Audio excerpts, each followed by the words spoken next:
All right, everybody. So we're back. A bit of a delay. Yep. We had a little bit of a delay. I had to go to Toronto, and then now we're back, and so it's been a couple weeks, I think. Yeah. But episode 6, and we're gonna do an episode 7 like right away too. So we have Yeah. two to come out. So episode 6, so a half dozen already, which is crazy. And episode 6 is all about Chupacabra. Chupacabra, which is interesting because it's something that I feel like I've always kind of like remembered, but then when we were starting to do research on this, it says that it wasn't first described until 1995, which is weird because then I would have been 14 in 95. And what's odd is I could have sworn I read it in like the old Weekly World News magazine that my grandma Hankins used to have well before that when I was like 7, 8, 9. So it's crazy that it was only described in 1995. So let's talk about a couple quick things here, and then we'll have a little discussion. So, what does chupacabra mean? Goat sucker. Goat sucker. So the translation of it means goat sucker, and that's partly because a lot of the original unalivings of animals seem to involve goats and seem to involve puncture wounds and them losing their blood. So it's almost like a crazy vampire creature, right? Like the goat that suffered goats. I don't know. Okay, sure. Um, so when we were looking into it, what did we find? That it was first described in 1995 in Puerto Rico, but there's been descriptions of it all across the world now of similar um, unalivings, and so that was something where they thought that it could be a very similar cryptid, or it could be a very similar infected coyote that has mange, so it looks very similar. And coyotes are all around the world as well. Um, so what other did we have? So one of the first descriptions of anything kind of similarish to chupacabra was in 1975 in a small town called Mocha, Puerto Rico. And at that time, they thought it was actually um, a cult that was unaliving animals, but then a whole bunch of animals met their fate very similarly across throughout Puerto Rico. But then it wasn't until 1995 that actually a radio person, a comedian there, had said that it was, they called it chupacabra. Now, what have you come across? What are your thoughts? Do you think it's something that exists? You think so?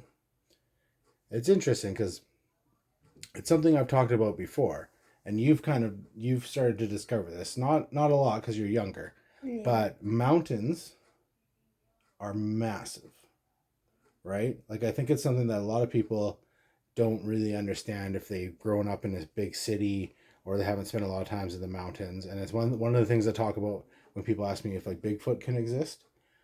The amount of terrain and land that mountains take up is hard to comprehend until you've been out in the mountains. And for a lot of the area that chupacabra ends up being kind of attributed to for unalivings, that's big land, lots of land there, right? Yep.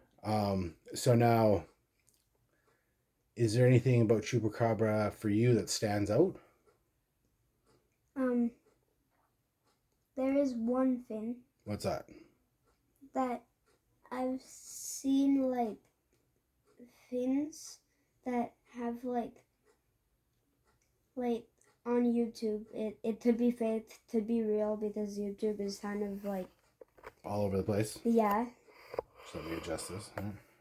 And one thing that I saw Yeah. was like a dog that had like kind of big body, kind of had like ribs that were showing, and it was just an overgrown dog, and they described it as a chupacabra. Yeah, They're often described as very similar to dogs, right? Yeah. Now, in our research, one thing I found out that's kind of thrown some of this into a disarray was the original description given about Chupacabra actually matched the character from the movie around the same time called Species. So Species was a movie that I watched around that time with Natasha Henstridge. It was a sci-fi kind of monster movie where she was like an alien and she like transformed. Um, and the description were very, very similar.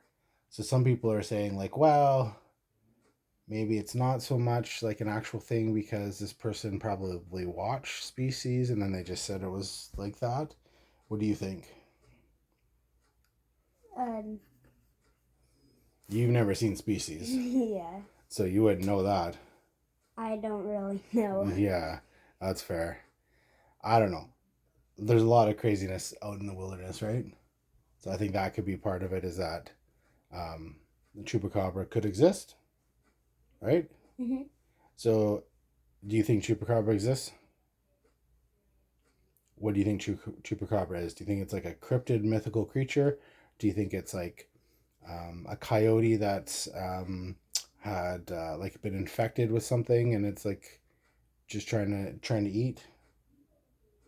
I think it's a goat. You think it's a goat? Yeah. What? I've seen some things of it that have like horns. So Oh, like the goat, okay. and it has the same body shape as it. Okay, fair, fair. Okay, so then final verdict: Chupacabra exists. Yes. Chupacabra, I'm on the fence. I think it would be cool if it exists, but it could also be, in my opinion, infected coyotes. So I think that's going to be it for episode 6, Yep. El Chupacabra. So now, any last words? Any final words about Chupacabra? It's an overgrown goat. Overgrown goat. Okay. Well, this has been Steve, Godzilla. and this has been Steve and Godzilla. Discuss episode 6, and we are Out. out.